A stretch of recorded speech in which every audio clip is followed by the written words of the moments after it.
Os portões do espaço-tempo foram abertos, e os limites romperam o céu e agora estamos a um passo do horizonte de eventos. Nossa missão é desbravar os caminhos que a ficção científica percorreu dentro de um multiverso vasto de filmes, livros, jogos, ideias, e nada melhor do que ter uma nave metafísica para explorar cada um desses universos. Eu a batizei de Asimov, e ela partirá em 3, 2, 1...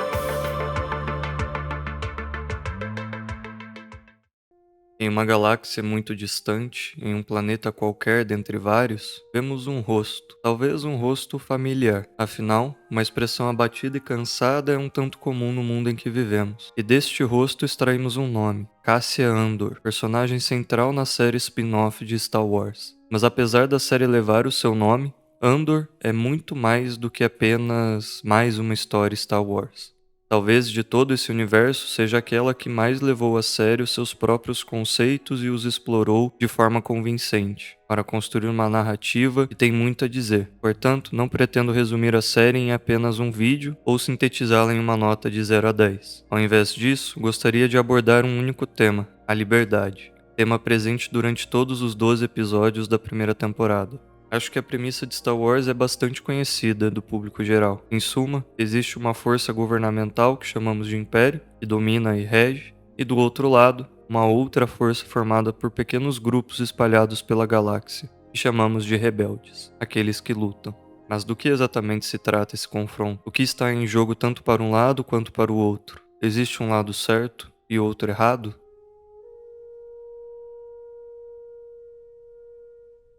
Para podermos entender melhor essa relação entre rebeldes e o Império e o que a liberdade tem a ver com isso, primeiramente vamos explorar o ponto de vista de Cassian, já que toda ação ou decisão livre que fazemos está sempre contextualizada historicamente. Isto é, não existe uma pessoa que atua fora de seu contexto social, ou que não interfere no meio em que vive. Tudo o que fazemos resvala na pessoa ao nosso lado, assim como as ações dela resvalam nas nossas e assim por diante, em uma cadeia de vínculos intermináveis onde cada indivíduo não pode ser considerado um sujeito sem levarmos em conta seu papel na sociedade. E do ponto de vista de Cassian, que sendo pobre, imigrante e sem relevância para o todo, começa a nos ensinar que não existe uma ação sem consequência, já que é através de suas ações que consequências inimagináveis vão surgindo e se espalhando para fora do seu controle e até mesmo para além de sua ciência. É daí, portanto, que vemos o nascer de uma ideia, ainda imatura na mente do nosso protagonista, mas que aos poucos vai ganhando força. Justamente uma ideia de um tipo muito específico de liberdade, que sendo bem orientada, poderá libertar povos inteiros da opressão do Império. Mas talvez eu esteja me adiantando um pouco, pois para nascer uma ideia de liberdade, primeiro temos que entender como as pessoas vivem em um mundo onde existe um império que as governa, ou seja, entender as relações de poder. Pois eu sempre me perguntava a cada vez que assistia um filme da franquia do porquê existir pessoas que são benevolentes à opressão, porque não são todas as pessoas que se levantam contra isso, afinal seria algo bastante evidente. Porém, o que eu não estava levando em conta era justamente como se dá cada relação de micropoder na sociedade. Então, para isso, vamos pensar como um cidadão médio do Império, que tem um horário bem definido de trabalho, uma atribuição clara do que deve fazer e um uniforme que o padroniza juntamente com seus demais colegas. Ele vive em uma área residencial construída pelo próprio Império e ao final do mês recebe seus créditos por fazer suas tarefas sem trazer dores de cabeça. Ele pode ir e vir pelas ruas da cidade, mas há certas áreas em que apenas autoridades podem ir, e também existe uma certa noção de segurança, já que estará sempre rodeado de Stormtroopers e jamais presenciará uma cena de violência andando pelo centro da cidade. Esta realidade nos é trazida através da experiência do personagem Cyril Karn, e como as suas ações, também dentro desse ambiente, podem gerar reações de disruptura das relações de operário do governo como ele e da própria autoridade do Estado. Pois quando Cyril toma uma atitude coerente com seu pensamento e proativa em relação à sua função, acaba sendo punido, mostrando que para um Estado autoritário, nenhuma peça pode atuar fora de seu quadrado. Mesmo quadrado em que Cyril é colocado novamente quando assume uma nova função administrativa em um prédio que simboliza a burocracia excessiva do Império. Mas isso é apenas uma amostra da atuação do Império, pois é assim que o mesmo se articula usando como base uma suposição de vigilância, e que sutilmente também manifesta algum grau de liberdade para os seus membros, fazendo com que o seu domínio seja pelo sufocamento da consciência de seus cidadãos, que passam pouco a pouco a se tornarem cada vez mais alienados. Temos o exemplo perfeito dessa vítima na própria figura de Cyril. O Império cria altas burocracias e assim subdividindo as camadas de controle, diluindo a percepção de sua presença esmagadora e aumentando os obstáculos para que se veja o conjunto da obra como um todo. Portanto, é uma estratégia inteligente, difundindo sua influência e passando a fazer parte do dia a dia das pessoas como se fosse algo que sempre esteve ali, para não despertar um sentimento de revolta. Por isso vemos um Senado cada vez mais leniente com as ações do Império, que aos poucos vai se apossando de todas as estruturas e instituições que regem algum poder na sociedade.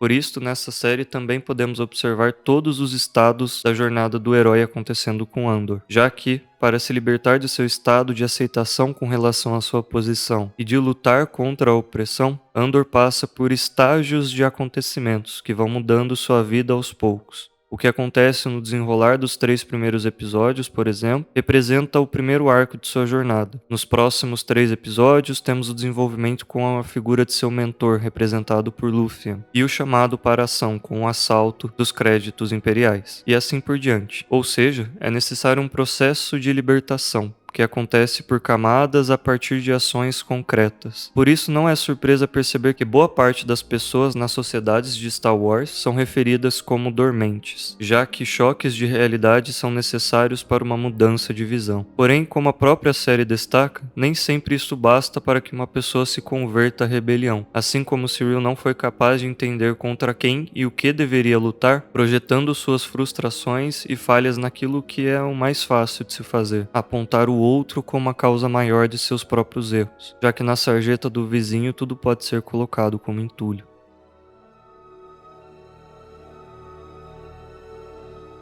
Rousseau foi um filósofo francês do Iluminismo, que tinha uma visão diferente da liberdade, que se baseava na ideia da vontade geral. E vejamos como isso se relaciona com Andor. Famoso por seu conceito de contrato social, em que as pessoas renunciam a alguns de suas liberdades naturais em favor da comunidade, com a condição de que todos obedecerão à vontade geral, expressa pelo povo como um todo. Essa tal de vontade geral representa o interesse comum da sociedade e transcende os interesses individuais. Ele argumentava que a verdadeira liberdade só pode ser alcançada quando as pessoas seguem a vontade geral, que é determinada pelo que é melhor para a sociedade como um todo, ou seja, na participação ativa na tomada de decisões políticas. Ele acreditava que uma sociedade livre dependia da participação direta dos cidadãos na política. E logo vemos o porquê desse conceito ficar inviabilizado no universo de Star Wars, já que uma voz política ativa é necessária para que a população possa usufruir de sua liberdade. Porém, aqui vem um salto importante que acontece graças a uma ação de uma personagem muito central na série, a mãe de Andor, Marva, que em seu discurso fúnebre acaba personalizando esse ativismo político, acordando os dormentes da cidade operária de Ferrix, transcendendo suas vontades individuais e agindo como um todo organizado, acabam se rebelando contra as forças imperiais que lá estavam. Alguns podem chamar isso de consciência de classe, talvez um dos melhores exemplos já retratados na ficção de como essa consciência de classe nasce, e como um grupo pode se unir contra uma opressão. Porém, muitos preferem ignorar essa construção e lidar apenas com essa narrativa como uma luta de cão e gato, diminuindo a potência da mensagem dessa série. E traz reflexões muito interessantes como estas que estamos desenvolvendo aqui. Mas cabe ressaltar que isso é uma das muitas formas de se pensar. E liberdade também tem a ver com a capacidade de olhar racionalmente para aquilo que nos é apresentado e a partir daí tirar conclusões inteligentes.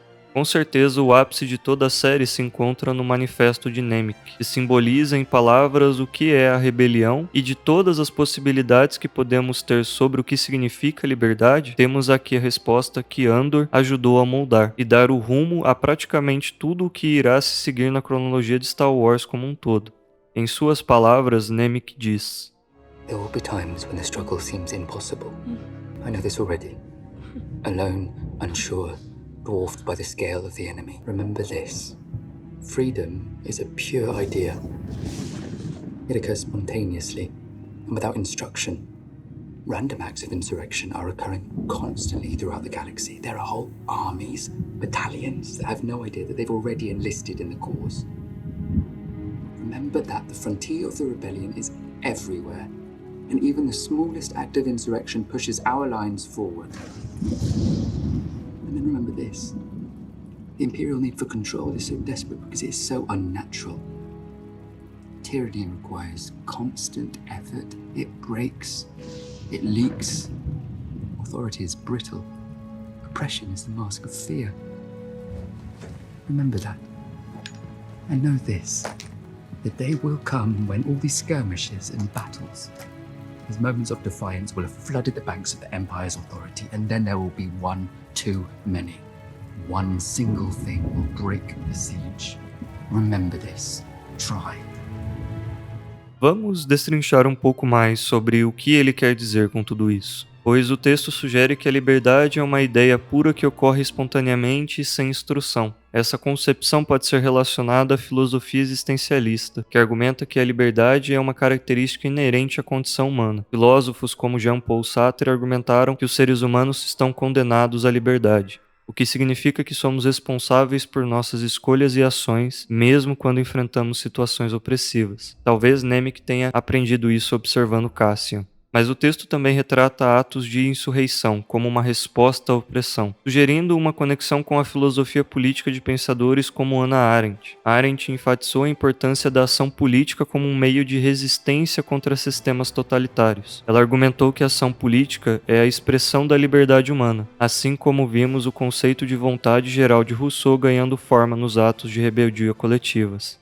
Também podemos refletir sobre a natureza da tirania, da qual o texto descreve a tirania como uma autoridade frágil que requer esforço constante para ser mantida. Essa visão pode ser relacionada à filosofia política de pensadores como John Locke e Montesquieu, que argumentavam que o poder deve ser limitado e controlado para evitar abusos. E a união na causa da liberdade, a ideia de que exércitos inteiros e batalhões podem se unir à causa da liberdade reflete a noção de solidariedade na filosofia política. Filósofos como o próprio Rousseau e Karl Marx argumentaram que a verdadeira liberdade só pode ser alcançada por meio da colaboração e da igualdade entre os membros da sociedade. A solidariedade é vista como uma força que pode desafiar o poder opressivo. E por fim, a superação de adversidades. O texto destaca que a luta pela liberdade envolve momentos difíceis, mas que mesmo pequenos atos de insurreição podem fazer a diferença. Isso está relacionado à filosofia da ação moral. Pensadores como Immanuel Kant argumentaram que a moralidade está ligada à capacidade de agir de acordo com princípios racionais, mesmo quando enfrentamos dificuldades. A busca pela liberdade pode ser vista como uma expressão desse compromisso moral que o indivíduo assume para si mesmo. E há muito a ser explorado aqui. Estamos apenas na ponta do iceberg. Mas o que eu gostaria que você que está me assistindo agora percebesse é que para qualquer obra há muito o que se pode aprender e refletir. Claro que como fã de Star Wars adoro lutas de sabre, Jedi e dogfights entre caças TIE e X-Wings. Mas creio que Andor fez uma ampliação e aprofundamento muito bem-vindos à franquia e a todo o universo construído a partir daí. Portanto, mais que recomendo a série tanto para fãs, tanto para aqueles que buscam uma produção audiovisual bem dirigida, com um excelente roteiro e personagens cativantes.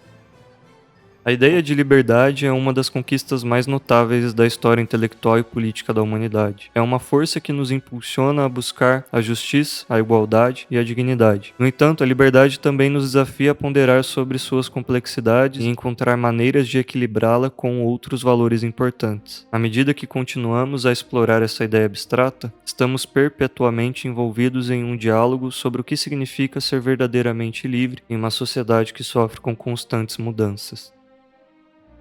E se você chegou até aqui, gostaria de saber o que você achou da série na aba dos comentários. Deixe o like caso você tenha gostado desse vídeo e até o próximo encontro.